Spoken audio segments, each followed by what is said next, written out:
Okay, I think we'll get started now. So good morning, everyone. Welcome to the virtual networking session, which is focused around IncludeMe and phase 3 of the Tackling Inequalities Fund. My name is Nicki English. I'm workforce manager at Sport Birmingham, and I'm joined by a couple of the Sport Birmingham team who will be monitoring the chat box throughout the session. Just a couple of bits of housekeeping before we get started. If you can make sure you're on mute and your camera's turned off, that would be great. We're going to be sharing the notes from today's session afterwards, and also we'll be recording the session today. If you can pop any questions that you have throughout the session into the chat box, we'll be doing a Q&A session at the end of each section of the presentations today. So yeah, just keep putting those questions into the chat box.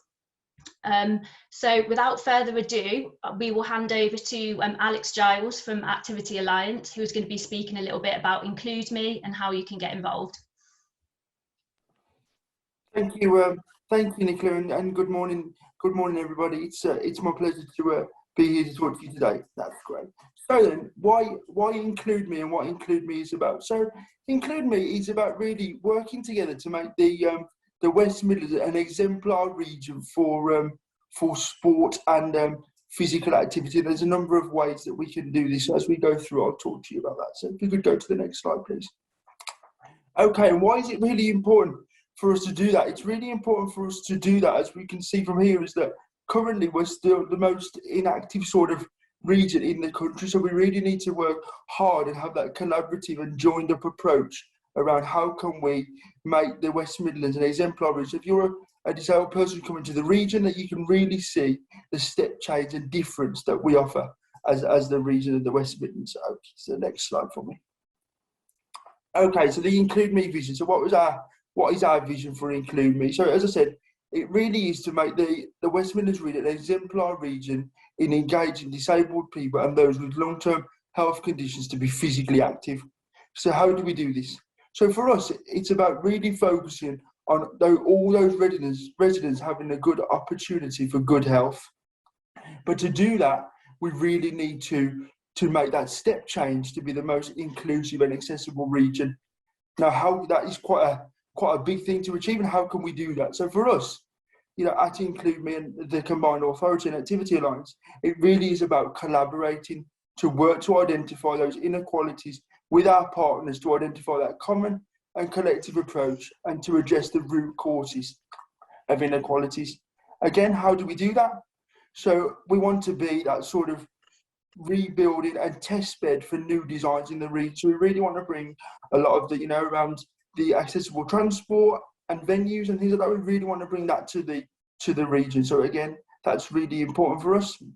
And then commitment to only support events development projects that have that clearly defined inclusive element. So every event, project and development that we support going forward, we really want to have that inclusive standpoint. So that's how our sort of IncludeMe vision aligns. Perfect. Next slide for me. Okay, so what are the key aspects of IncludeMe? So as I said before, it really is to place the disabled people and those citizens with long-term health conditions at the heart of everything we do. And that collective voice is really, really important to us. And then we really want to create that system for change by getting organisations to develop services in that co-production environment. So again, working together to identify how we can support each other. And then it really is looking at those longer-term goals around influence and change policy to raise the bar for disabled people and those with long-term health conditions across the region. So again, working with a range of partners to really influence those policy discussions in the future. And then we want to create the movement by bringing together a collective approach which supports an individual approach, but under a collective banner. So that, we want everybody sort of under that IncludeMe banner. And when we've got that banner growing and the voice growing, then that collective voice becomes much louder and much stronger, hopefully. Great. Next slide. Okay, so what's another way that we do this? So we've also developing what's called a citizens network, and this is bringing together the existing groups, forums, and networks and individuals across the region to have that collective voice. It's a positive and constructive space and looking at how we improve together. And that's really important. It's really important that while we work with organisations to develop systems and plans that can be more inclusive, it's also really important for us that we shout about the good work that lots of our partners are already doing, and lots of our partners on this call today are already doing across the regions. That's really important for us. And then the Citizens Panel is going to help identify patterns and make those recommendations and endorsements. So again, the panel will be responsible for bringing forward some of those changes to organisations and hopefully help with them being implemented. And again, what's really important for us is that co-production element. So everybody working together for that collective goal, understanding that we're all moving in the same and right direction, again, is right at the top of what we want to do. And then for us, why do we want to connect with any groups and any networks, to the citizens network? So we want to connect with anybody that we can to keep developing the network. Next slide for me. Okay, so what have we sort of learned from the pandemic as well? So we've learned that remote and flexible working is now understood and works. So for lots of our citizens and people across the region, working from home actually has some really good tangible benefits. So we need to keep those going forward. Connections with the communities during lockdowns. In lots of communities, there's been that really sort of good community spirit to drive things forward and think, actually, this gives us a time to reset and maybe change and raise the bar again. But what it's also done is it highlighted that growing inequality gap and the failure of the system to support disabled people. So again, we really now feel that this is an opportunity for us to work with organisations and the members of our IncludeMe network to rethink, rebuild and recharge and sort of pick up that energy again and think, yes, we are going to be the most inclusive region in the country eventually. Super. So then here, just what would it mean if we can get you on board as an IncludeMe supporter? You know, we endeavour to deliver those more inclusive and accessible physical activity and sport for disabled people, making the West Midlands an exemplar region. But then it's those last ones as well that we're really committed to improving our understanding to the barriers. So we really want to, again, get those residents and organisations on board that are willing to help us learn, listen and make those changes. And again, it's that collaboration as well, which is really, really important. And then just at the bottom of that slide is where you can go to sign up to our network for me. Super. And then these are just some of the organisations that we currently have signed up to the IncludeMe supporters network, but we obviously want to keep growing that as much as we can with a range of partners, organisations, and individuals from across the region. Okay, and there are my contact details. You know, for you wanting to get in touch with me and have a chat about how you can support IncludeMe and becoming part of IncludeMe, then just please feel free to get in touch. Thank you. Fab. Thank you, Alex. Have we had any questions come through on the chat? I don't think I can see any. No, none at the moment, Nicki. Although if anyone wanted to speak up now quickly, I'd say pop your hand up or pop a message into the chat box now. Alex, I've just got a question based on, I guess, of the meetings we've been in. Is there any restrictions on organisations that can sign up? Can anyone sign up? Can schools sign up? No, yeah, absolutely, Nicki. That's a great question and something that's really important for us. Yeah, we want to grow the network in as many areas that we can, and absolutely you're right. Perhaps one of the networks that we haven't quite grown in yet is with the school community, but absolutely anybody can get involved. So yeah, please just get in touch. And as you say, if you're part of a school community and you think that would be great in my school, or we can do it across the school network, that would be brilliant as well. So yeah, absolutely anybody can get in touch.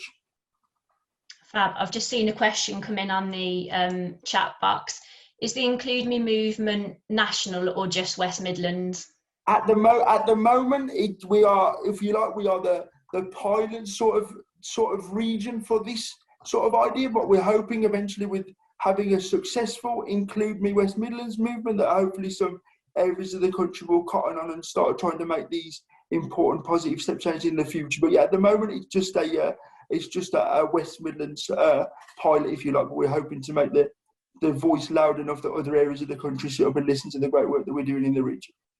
Thanks, Alex. And what commitment would we be expected by signing up to be part of the Include Me supporters network? So I guess along with that, it's commitment, but also additional support that those organisations might receive by signing up.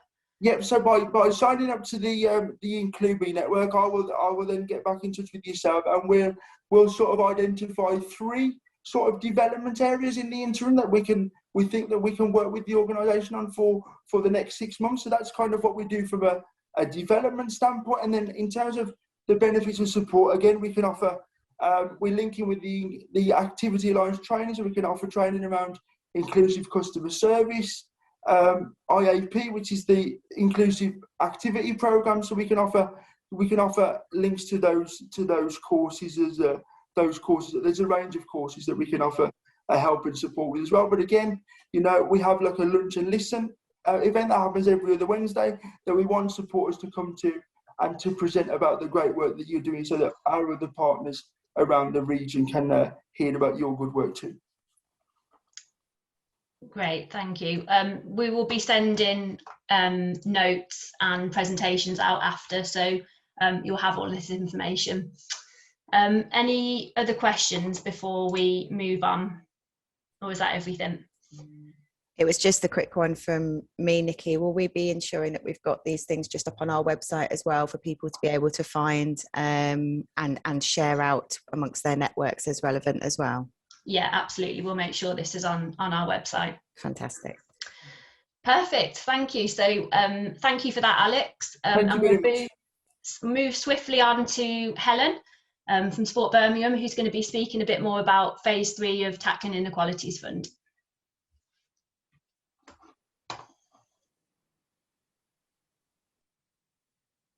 Morning, everybody.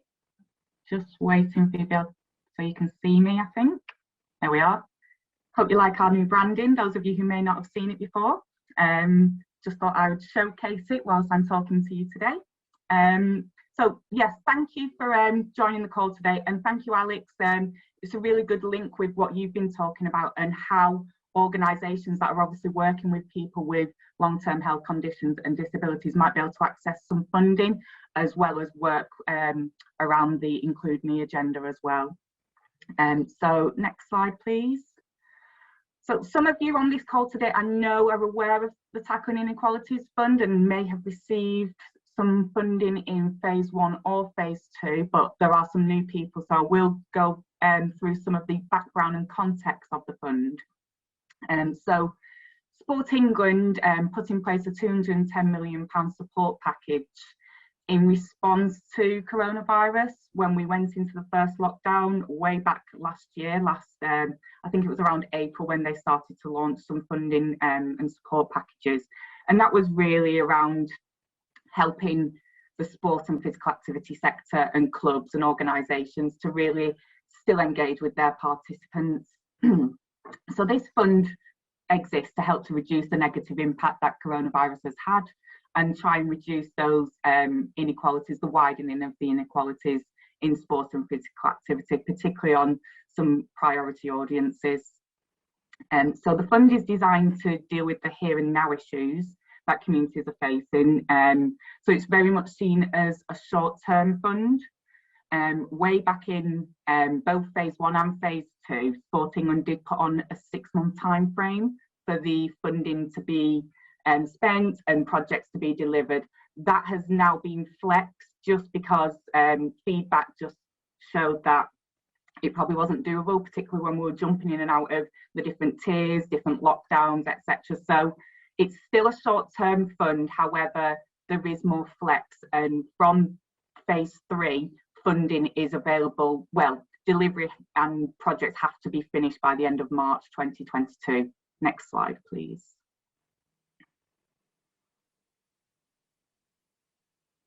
So there are some priority audiences that have been identified by Sport England, and these are the ones who have been disproportionately affected by the pandemic. So they are lower socio-economic groups, minority ethnic communities, people with disabilities, and people with long-term health conditions. Next slide. So I just wanted to show you what has been funded so far across phase 1 and phase 2. So we've funded 63 organisations, and that has been to a total of £221,673. So as you can see in the second column, number of projects, that's how many projects have been funded across each of those priority audiences. And then we've also recorded the delivery locations, just because where an organisation will have applied, it doesn't necessarily mean that that's where they're delivering. So some may have 2 delivery locations, 3, and what we're asking for in the application form this time is for you to state those delivery locations as well, just because it helps with our knowledge of where the funding's going, who's actually accessing it, but then also helps with our mapping and being able to report that back to Sport England as well.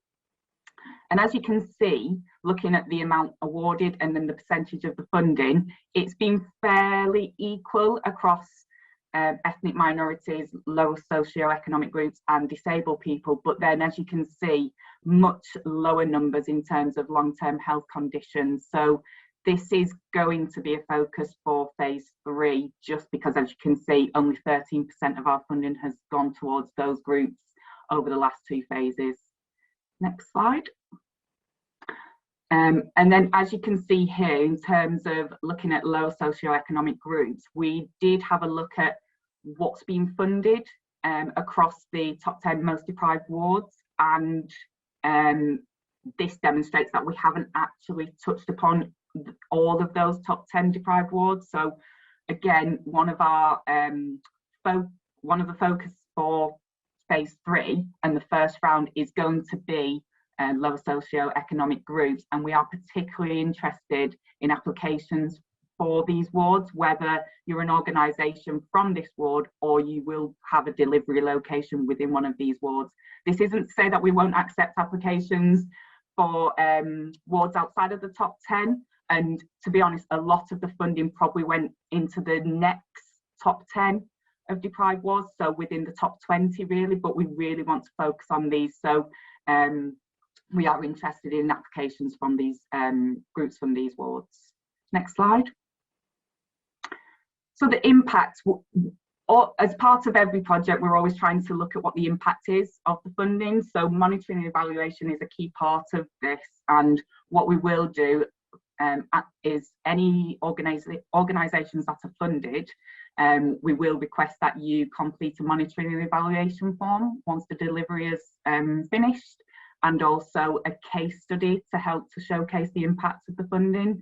So it might be that once you do have your funding approved, that you consider whether you want to follow the journey of an individual or a group, or even just what the journey has been for your organisation from the start of the funding right through to the end, and then that forms part of your case study. And it might be in video formats, it might be in written format, it might even be taking some voice notes, recordings of some of the participants, just so you can capture what it means to people to be involved in this project. And as you can see, there's just a few quotes up there from 3 of our previous recipients. Sports Key, they focused on ethnic minority communities and young people. Communities Engage and Thrive, they focused on people with long-term health conditions and ethnic minority communities.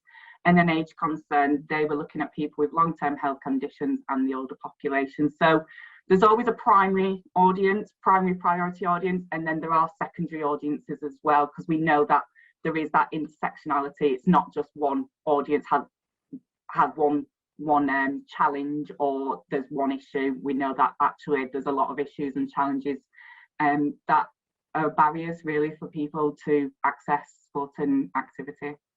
And you can find some more case studies on our website by looking at the Tackling Inequalities Funding page. Thanks, Artie. So phase 3, we have received £119,000 from Sport England to distribute across Birmingham, and that takes us up until the end of March 2022. So as I previously said, organisations need to have delivered their projects and spent the money by that time. It is pretty much the same as previous phases in terms of the priority audiences and what the money can be spent on. However, what we've done, again, similar to what we did in phase 2, we've broken this down into 2 rounds. So the first one is going to be focusing on people with long-term health conditions and lower socio-economic groups. And that is based on the insight that I've just shared with you in terms of those people that we do really want to focus on and help them to access sports and physical activity. So round 1 is now open. That opened on Monday, and the closing date is Monday the 31st of May. So have a look on our website for the application guidance and the link to the application form. And then round 2, we will be opening that up in June, and that will be open to all of the 4 priority groups. Next slide. So what we will fund. So firstly,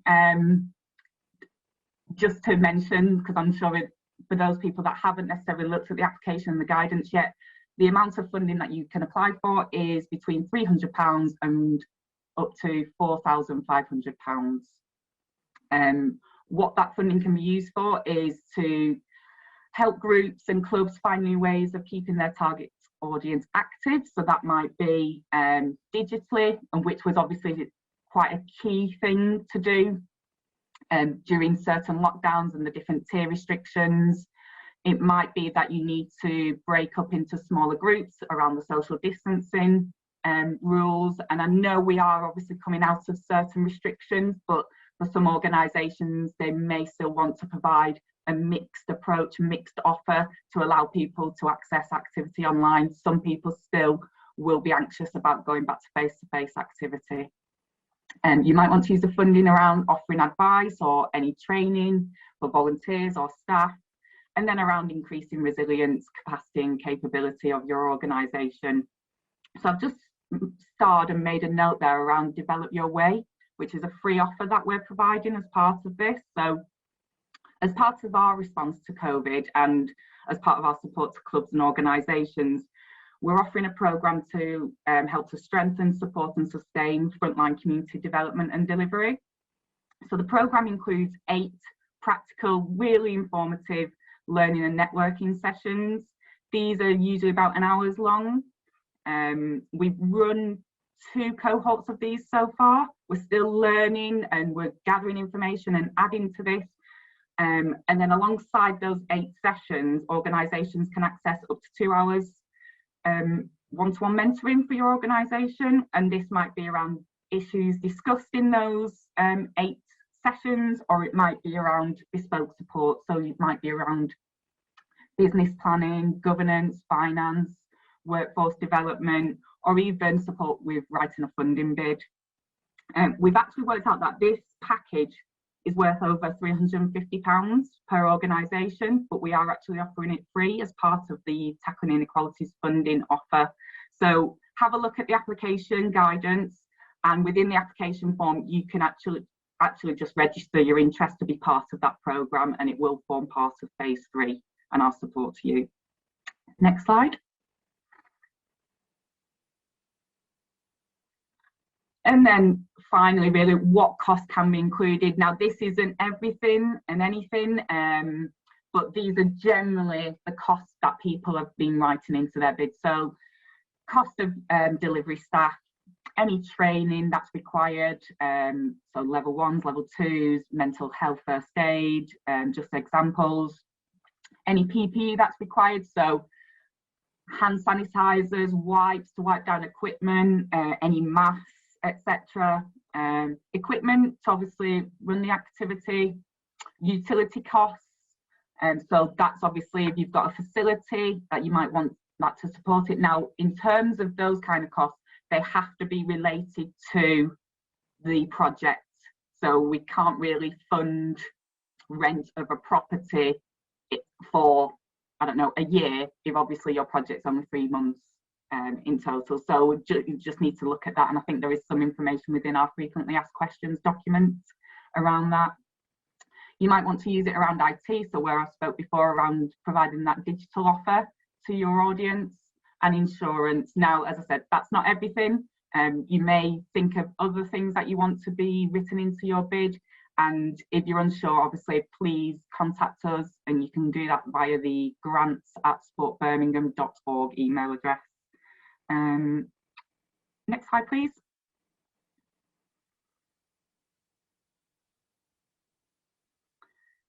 So yeah, we'll move into obviously any questions that people have. As I said, there are some frequently asked questions on the website already, and obviously have a read of the guidance notes and the application form. If there's anything on there that you're unsure of, obviously please get in touch. And as I said, yeah, fire away if you've got any questions now. Thank you. Thanks, Helen. Have we had any questions come through on the chat? Not yet.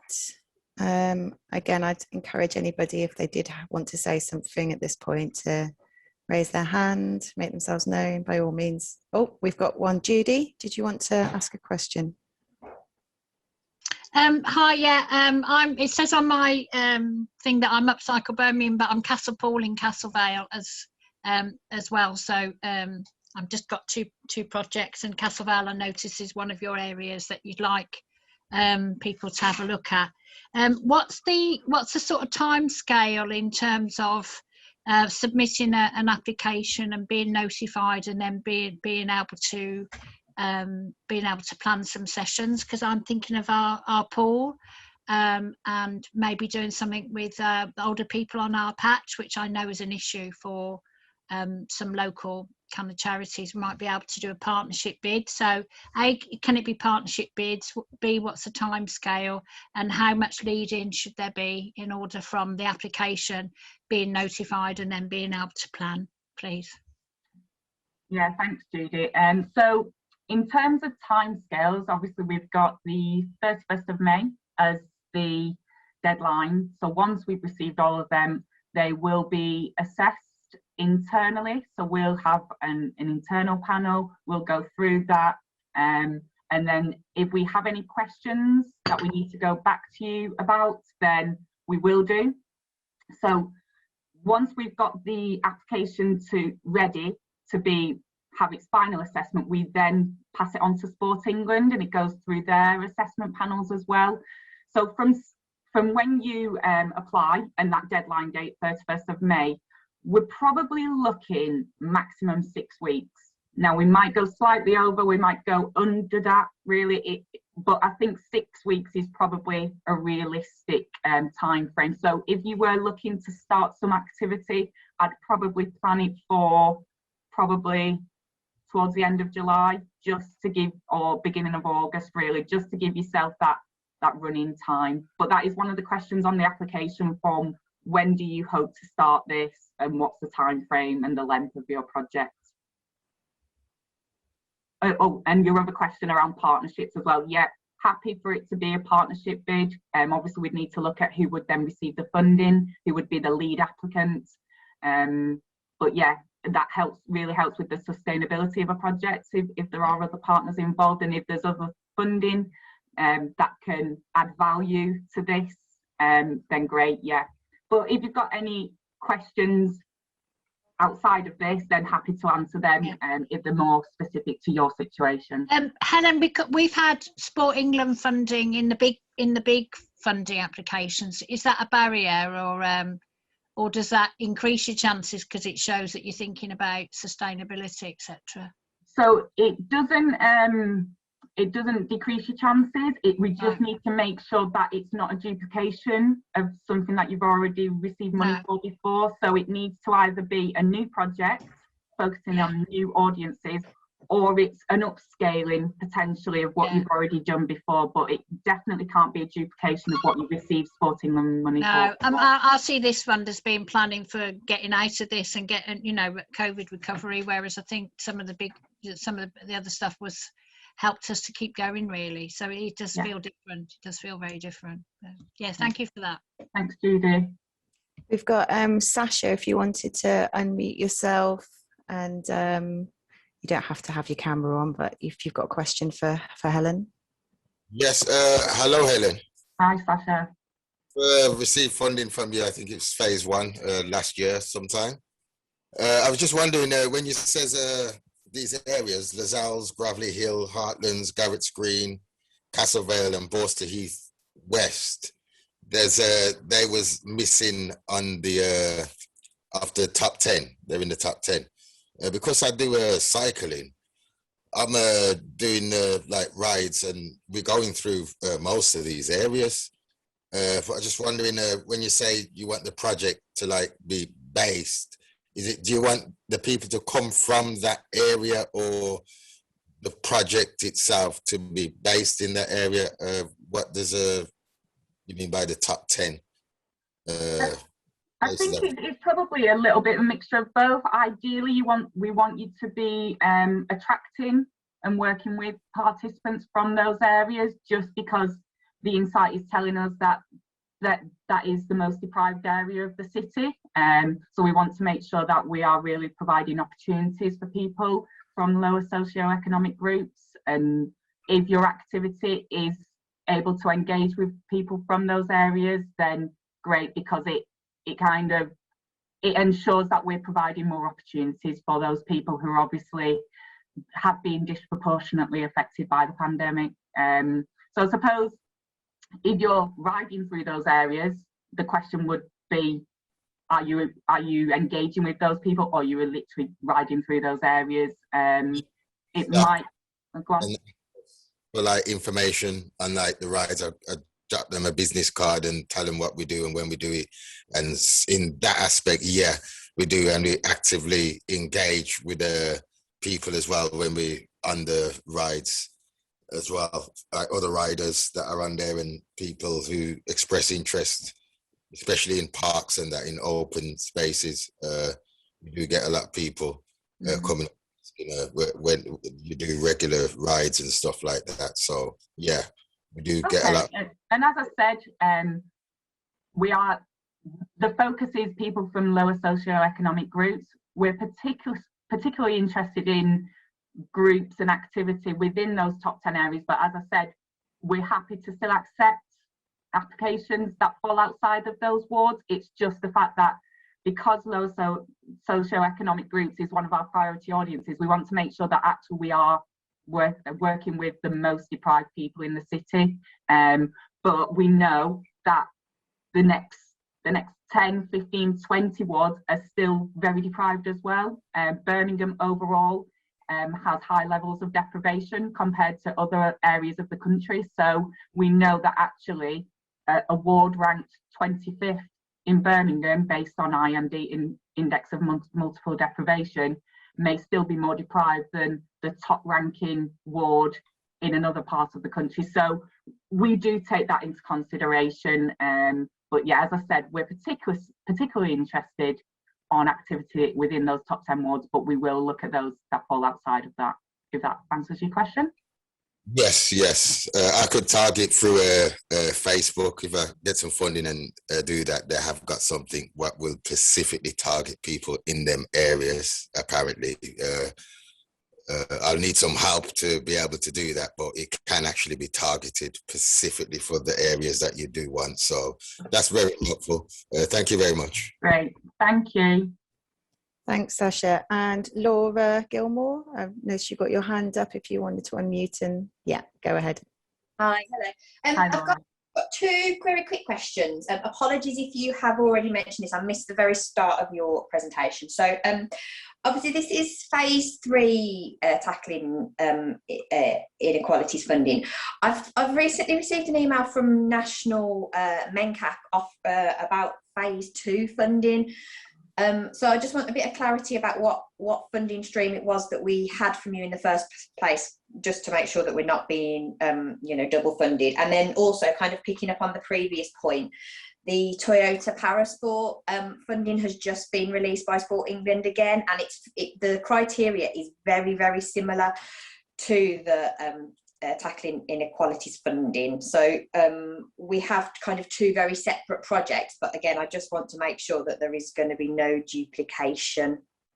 Yeah, so I suppose on that one, it's just making sure that if you did apply for both funds, that it's not duplication. Sport England are very good at obviously cross-referencing across all of their funds, so they will pick it out.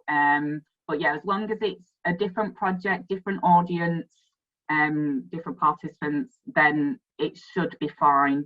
And then in terms of your question about the different phases, now active partnerships were the first to receive this funding from Sport England, and now we are in phase 3 of that money that we're receiving from Sport England. But then we have national partners such as MENCAP, who may have only come on board after we'd received our phase 1. So to them, it's their phase 2, but for us, it's our phase 3, if that makes sense. So I'd probably ignore what phase it is. We're obviously promoting it as our phase 3, they're promoting it as their phase 2. But again, if you were looking at receiving funding from the national partner, we just need to cross-check how much funding you as an organisation would be receiving, and making sure that it's, again, not duplication of the same project. I think within a phase, the maximum, I think they put, Sport England put a maximum of receiving £10,000 overall. So I'd have to cross-check that for you, Laura, but yeah, just check that there's no duplication. But the phase stuff, it shouldn't matter. The same funding pot that's come out. Yeah, okay, yeah. Right. Thank you. We've received it at different stages, that's all. Great, thank you very much. Thanks, Laura. Thanks, Laura. We've not got anybody else currently with their hand up or anything in the chat box. If there was anybody that wanted to pop a question across and mute themselves. Probably me, Helen. Hi, Gerard. How are you? Thank you. Nice to see you again.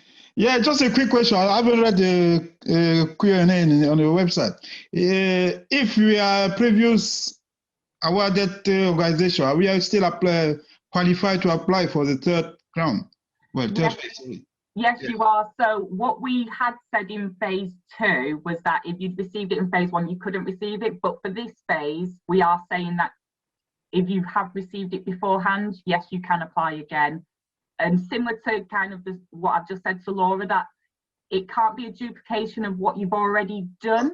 It might be a new audience, a new project, or it could be, as long as you can demonstrate that it is an upscaling of what you've done previously. But I suppose what we're trying to do is make sure that you're not just trying to get little pots of funding to keep the same project running, because obviously what we're trying to do is make activities sustainable. So the Develop Your Way programme might help, might be an additional support to organisations to help with that sustainability. But in answer to your question, yes, you've received it before, you can apply again.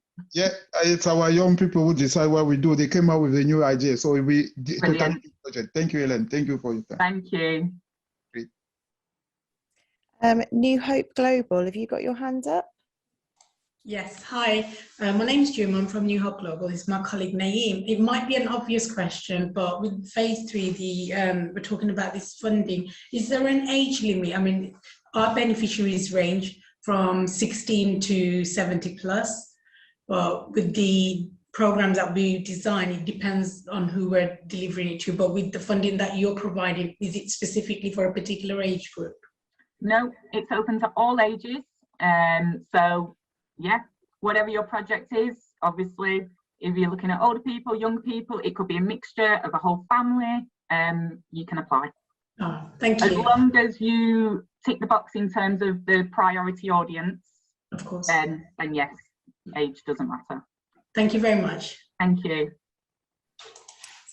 Laura, I'm just going to check, is your hand up just from previously, or did you have another question? Sorry, just no, it's all right. Not to worry. We haven't got anybody else with their hand up currently. If anybody wanted to unmute themselves, if they had a question. Yes.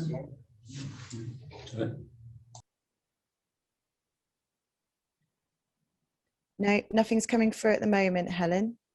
Okay, and what we will do is obviously where we've had these additional questions, we'll make sure that they're added to our frequently asked questions on the website, and where we've said we will send out the notes and recordings from today as well, then you'll have them, all of this information there as well.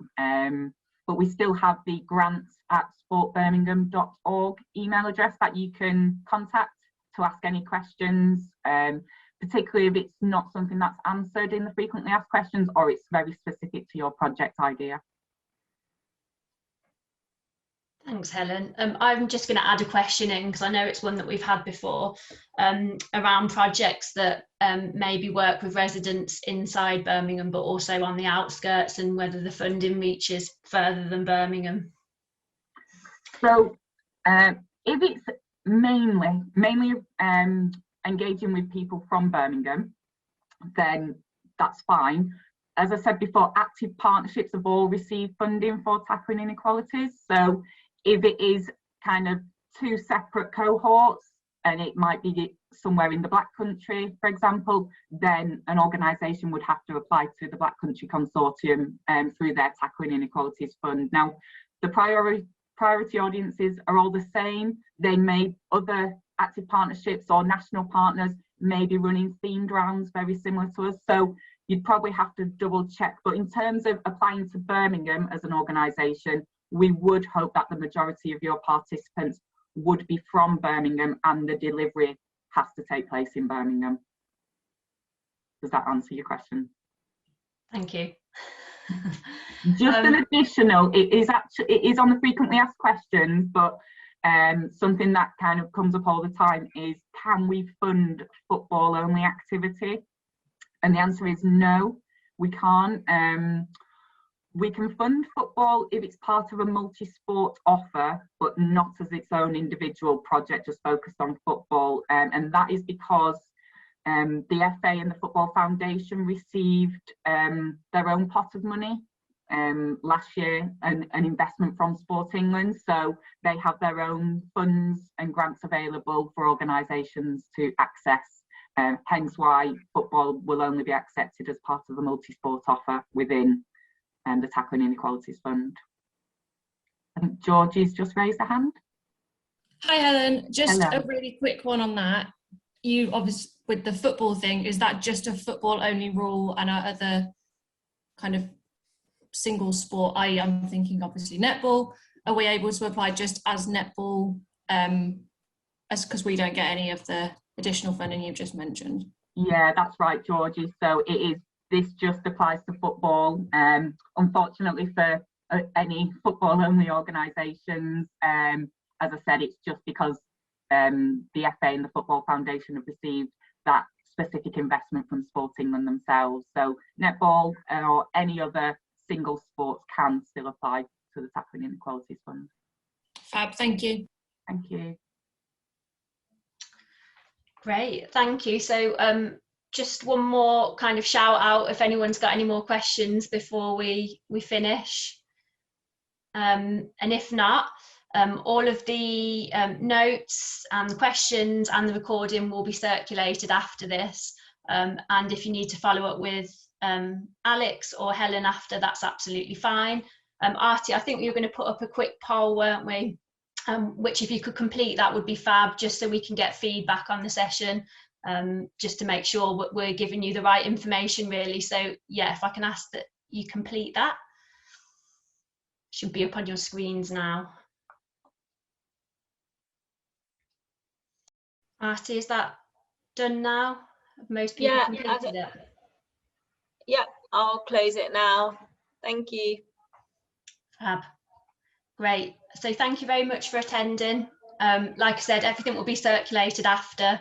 So for any further follow-up, all the information will be on those slides. But thank you very much. Thank you, everyone. Thank you, everybody. Take care. Bye-bye. Thank you. Bye. Thank you. Bye. Thank you.